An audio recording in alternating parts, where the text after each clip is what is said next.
இது என்னுடைய பர்சனல் அனுபவத்தில் பண்ணக்கூடிய வீடியோங்க. அது என்னன்னா, பர்சனல் அனுபவம் அப்புறம் 2வது நிறையா ரெஃபர் எடுத்திருக்கிறேன் நானு. அது வேற. ஏன்னா நான் இந்த மெத்தடை ஃபாலோ பண்ணிட்டு இருந்தேன். எப்படின்னா, நான் நல்லா வந்துட்டு படிப்பேன். படிக்கிறது எனக்கு புக்கை பார்த்து நல்லா படிப்பேன். ஆனால் அது எனக்கு மைண்டில் வந்து ஞாபகம் இருக்காது. இப்போ நிறையா பேர் சொல்லி கேள்விப்பட்டிருப்பீங்க. நான் வந்துட்டு நல்லா படிச்சுட்டு போகிறேன். எக்ஸாம் ஹாலில் உக்காந்த உடனே எனக்கு எல்லாமே மறந்து போயிடுது அப்படின்ற ஒரு விஷயத்த சொல்லுவாங்க. அதை வந்துட்டு கேட்டிருப்பீங்க. அது உண்மைதான். நம்ம வந்துட்டு கரெக்டான வழியில் படிக்கலை அப்படின்னா, கரெக்டான விஷயம், அதாவது சின்ன சின்ன ட்ரிக்கை யூஸ் பண்ணி படிக்கலை அப்படின்னா, உங்களுடைய வந்துட்டு கிளாஸாக இருக்கட்டும், இல்லை எதாக இருக்கட்டும், உங்களுடைய ஸ்கூலில் படிக்கிறவங்க, உங்களுடைய ஆப்போசிட்டில் நல்லா படிக்கிறவங்கள்ட்ட கேட்டு பார்த்தீங்கன்னா சொல்லுவாங்க, ஒரு ட்ரிக்ஸை யூஸ் பண்ணியிருப்பாங்க. இப்போ நம்ம சொல்லக்கூடிய ட்ரிக்ஸும் அதுவும் வந்துட்டு ஒன்றா சேர்ந்து வர்றதுக்கான வாய்ப்புகள் இருக்குது. வீடியோ ஸ்கிப் பண்ணாமல் பாருங்கள், ரொம்ப இன்ட்ரெஸ்டிங்காக இருக்கும். ஸோ படிக்கிறவங்களுக்கு, இல்லை வந்துட்டு எனக்கு படித்து ஞாபகமே வரமாட்டேங்குது, நான் என்ன தான் படித்தாலும் புரிய மாட்டேங்குது அது அப்படின்றவங்களுக்கு கண்டிப்பாக இந்த வீடியோ ரொம்ப பயனுள்ளதாக இருக்கும்.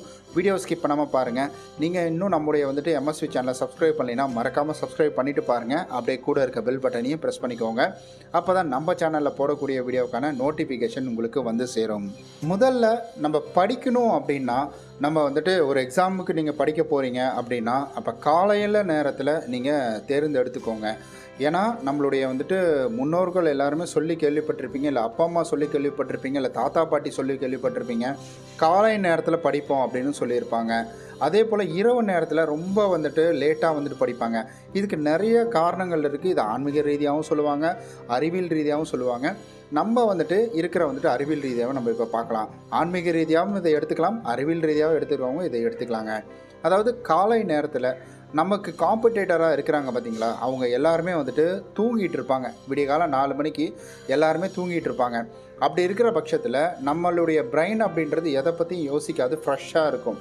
அந்த ஒரு சமயத்தில் நம்ம எடுத்துக்கிற எந்த விஷயமாக இருந்தாலும் சரி, நம்மளுடைய பிரெயினில் அப்படியே ஸ்டோர் ஆகிடும். நீங்கள் வந்துட்டு இன்னொரு விஷயத்தை நோட் பண்ணியிருந்தீங்கன்னா நல்லா தெரிஞ்சிருக்கும். காலையில் ஏதாவது ஒரு பாட்டு கேட்குறீங்கன்னு வச்சுக்கோங்களேன், ஒரு வரி கேட்குறீங்க, இல்லை ஹம்மிங் நாய்ஸ் கேட்குறீங்க அப்படின்னாலும், அந்த பாட்டு அப்படின்றது உங்களுக்கு ஒரு நாள் முழுவதும் உங்களுக்கு வந்துட்டு ஞாபகம் வந்துக்கிட்டே இருக்கும். அந்த ஞாபகம் உங்களுக்கு இல்லாமலாம் இருக்கவே இருக்காது, ஞாபகத்தில் இருந்துகிட்டே இருக்கும். அது ஏன்னு என்னைக்காவது யோசிச்சிருக்கீங்களா? ஏன்னா காலையில் உங்களுடைய பிரெயின் வந்துட்டு ரொம்ப ஃப்ரீயாக இருக்கும். எதை பற்றியும் யோசிக்காமல் நீங்கள் நல்லா தூங்கி, இது வந்துட்டு குவாலிட்டி ஸ்லிப் தூங்குறாங்க பார்த்தீங்களா, குவாலிட்டியான தூக்கம், அவங்களுக்கு தான் அதெல்லாமே பொருந்தும். நான் வந்துட்டு 12, 1 மணிக்கு படுப்பேன், 4 மணிக்கு எழுந்துச்சி படிப்பேன் அப்படின்னா அது ரொம்ப கஷ்டம். அது பண்ண முடியாதுன்னு கிடையாது, ஆனால் ரொம்ப கஷ்டம். ஸோ அந்த மாதிரி இருக்கிறதுனால தான் நம்ம இந்த குவாலிட்டி தூக்கம் அப்படின்றது எடுத்துக்கிட்டு நம்ம வந்துட்டு காலையில் எந்திரிச்சு ஒரு சில விஷயங்களை கேட்டோம்னா அது அப்படியே நம்மளுடைய பிரெயினில் பதிஞ்சிரும். ஃப்ரெஷ்ஷாக இருக்கும் பிரெயின். பதிஞ்ச உடனே என்ன ஆகும்னா, அன்றைய நாள் முழுவதும் ஏதாவது ஒரு வகையில் நமக்கு பிடிச்சதோ பிடிக்கலையோ அந்த ஒரு பாட்டை நம்ம பாடிடுவோம். இது கண்டிப்பாக எல்லாத்துக்குமே இந்த அனுபவம் அப்படின்றது இருக்கும். இந்த வீடியோ படிப்புக்கு மட்டும் இல்லைங்க, ஞாபகம் மறதி வச்சுருக்கிறவங்களுக்கும் இது ரொம்ப வந்துட்டு பயனுள்ளதாக இருக்கும். சரி, ஓகே. இப்போ படிப்பு அப்படின்றதுக்குள்ளே நம்ம வந்துடலாம். இப்போ நான் படிக்கிற விஷயம் எனக்கு புரிய மாட்டேங்குது அப்படின்ற நிறைய பேருக்கு வந்துட்டு கேள்வி இருக்கலாம். அவங்களுக்கு ஒரு குழப்பம் இருந்துக்கிட்டே இருக்கும். நல்லா படிக்கிறோம், மண்டையில் ஏறவே மாட்டேங்குது அப்படின்ற மாதிரி. ரொம்ப சிம்பிள் தான்.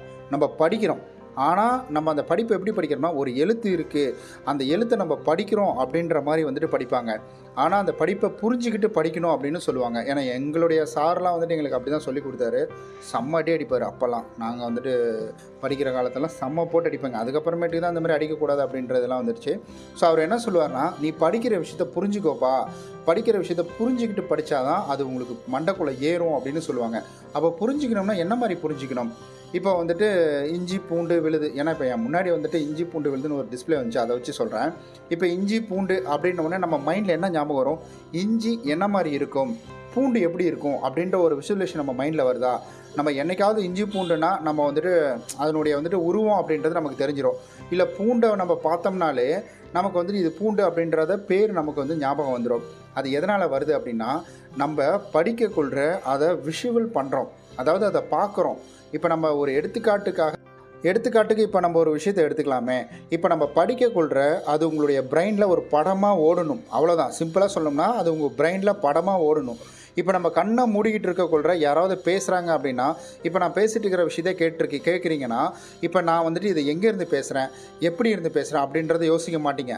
இந்த வார்த்தைகள் என்ன, இந்த வார்த்தைகளுக்கான அர்த்தம் என்ன அப்படின்றத நீங்கள் யோசிப்பீங்க. அந்த அர்த்தத்தை நீங்கள் விஷுவலாக கொண்டு வரணும். எப்படி இஞ்சி பூண்டு அப்படின்ன உடனே நம்ம மைண்டில் வந்துட்டு அதனுடைய உருவம் வருதோ, அதே போல் நீங்கள் வந்து ஒரு பேராகிராஃப் எடுத்துக்கிறீங்க, அதில் ஒரு கதை வருது அப்படின்னா, அந்த கதையில் இருக்க மெயினை எடுத்துக்கணும். அப்போ இந்த கதை எதை ஃபைனலாக சொல்ல வருது அப்படின்ற ஒரு விஷயத்த நீங்கள் விசுவலாக பண்ணணும். இதை நான் இந்த இடத்துல படிக்கிறேன், நான் அந்த கதைக்குள்ளே ஊடுருவி போகிறேன், இப்போ அந்த கதையின்படி வந்துட்டு நான் இந்த இடத்துல இருக்கிறேன், நான் இந்த கணக்கை போடுறேன், நான் இந்த மேக்ஸை பார்க்குறேன், நான் இந்த சோஷியல் சயின்ஸை பார்க்குறேன் அப்படின்ற மாதிரி நீங்கள் விஷுவல் பண்ணிக்கணும். அப்படி விஷுவல் படமாக பண்ணால் மட்டும்தான் உங்களுக்கு அது மைண்டில் பதியும். நீங்கள் வெறும் வந்துட்டு அதாவது நம்ம கற்பனைக்கு எட்டாத ஒரு விஷயம் அப்படின்ற மாதிரி நீங்கள் வெறும் எழுத்தாக அதை பார்க்கக்கூடாது. அதை ஒரு படமாக பார்த்தீங்கன்னா புரியும். நம்ம நிறைய இடத்துல நிறைய பேர் சொல்லி கேள்விப்பட்டிருப்பீங்க, நம்ம வந்துட்டு ஒரு விஷயத்தை கேட்டு தெரிஞ்சுக்கிறத விட பார்த்து தெரிஞ்சுக்கிறதுல ரொம்ப ஈடுபாடாக இருப்போம். அதுதான். சரி, ஓகே. அப்போ நீங்கள் ஒரு பாடம் படிக்க போகிறீங்க, ஒரு விஷயம் வந்துட்டு உங்கள் பிரெயினில் வந்து ஸ்டோர் ஆகணும் அப்படின்னா, அப்போ நீங்கள் செய்ய வேண்டியது என்ன? நல்ல ஒரு தூக்கம். நல்ல தூக்கம் தூங்கி எழுந்ததுக்கப்புறம் நீங்கள் வந்துட்டு காலை வேளையில் ஒரு 4-5 மணிக்கு மேலே எழுந்திரிச்சு நீங்கள் உங்களுக்கு இது என்ன அந்த எக்ஸாம் எழுத போகிறீங்களோ அந்த எக்ஸாமுக்கான விஷயத்தை நீங்கள் ப்ரிப்பேர் பண்ண போகிறீங்க. அதை நீங்கள் வெறும் எழுத்தாக படிக்காமல் அதை ஒரு படமாக பார்த்து படிக்க போகிறீங்க. இதை நீங்கள் மைண்டில் வச்சுக்கணும். அதே போல் இது எல்லாமே நம்ம வந்துட்டு சில விஷயங்களை சொல்லிட்டோம். இதற்கு அடுத்தது உணவு முறை அப்படின்றதுனால கூட நமக்கு ஒரு சில விஷயங்கள் அப்படின்றது ஞாபகமே இருக்காது. அது எப்படின்னா, நம்ம எடுத்துக்கக்கூடிய உணவுனால கூட நமக்கு ஞாபக மறதி அப்படின்றது அதிகமாகும். அது எந்த உணவுன்னு சொல்லலை, நான் வந்துட்டு இந்த ஆரோக்கியமற்ற உணவுகளை நீங்கள் தவிர்த்துட்டு நல்ல ஆரோக்கியமான உணவுகள், உங்களுடைய வாழ்க்கை தரத்தை நீங்கள் மாற்றுனீங்க அப்படின்னா, நீங்கள் எந்த விஷயத்தை கற்றுக்கணும்னு நினைக்கிறீங்களோ அதை உங்களால் எளிமையாக கற்றுக்க முடியும். இது நாட் ஈவன் படிக்கிறதுக்கு மட்டும் கிடையாது, இது எல்லா விஷயத்துக்குமே, நீங்கள் கற்றுக்கக்கூடிய எல்லா விஷயத்துக்குமே இதை நீங்கள் வந்துட்டு பண்ணினீங்க அப்படின்னாலே உங்களால் ஈஸியாக கற்றுக்க முடியும். உங்களுடைய வாழ்க்கை தரத்தை மாற்றணும்.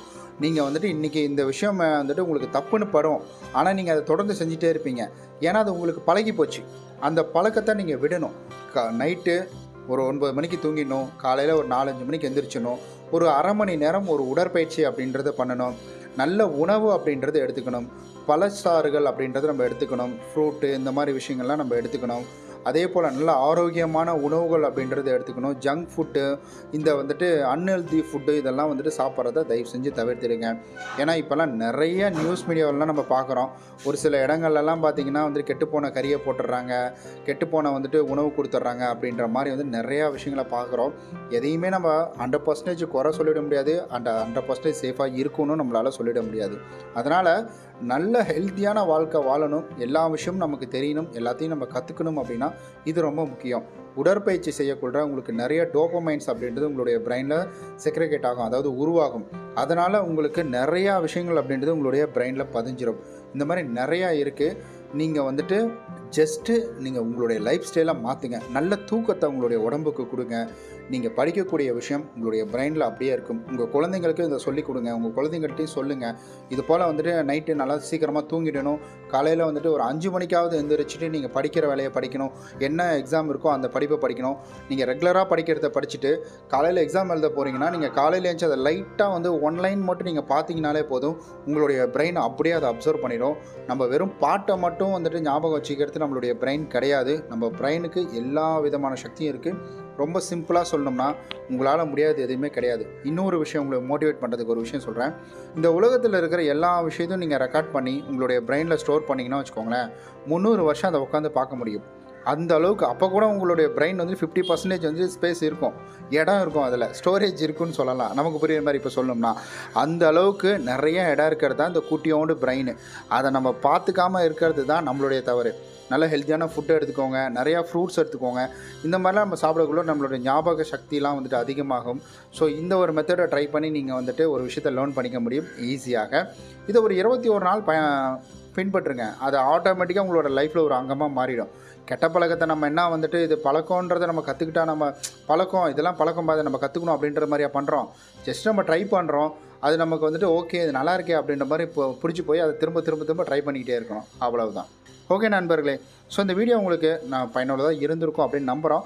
ஸோ இந்த வீடியோ உங்களுக்கு எந்தளவுக்கு பயனுள்ளதாக இருந்தது அப்படின்றத மறக்காமல் கமெண்ட்டில் சொல்லிவிடுங்க. நம்ம நாளைக்கு இது போல் நல்ல சூப்பரான ஒரு மோட்டிவேஷனல் வீடியோவில் சந்திக்கலாம்.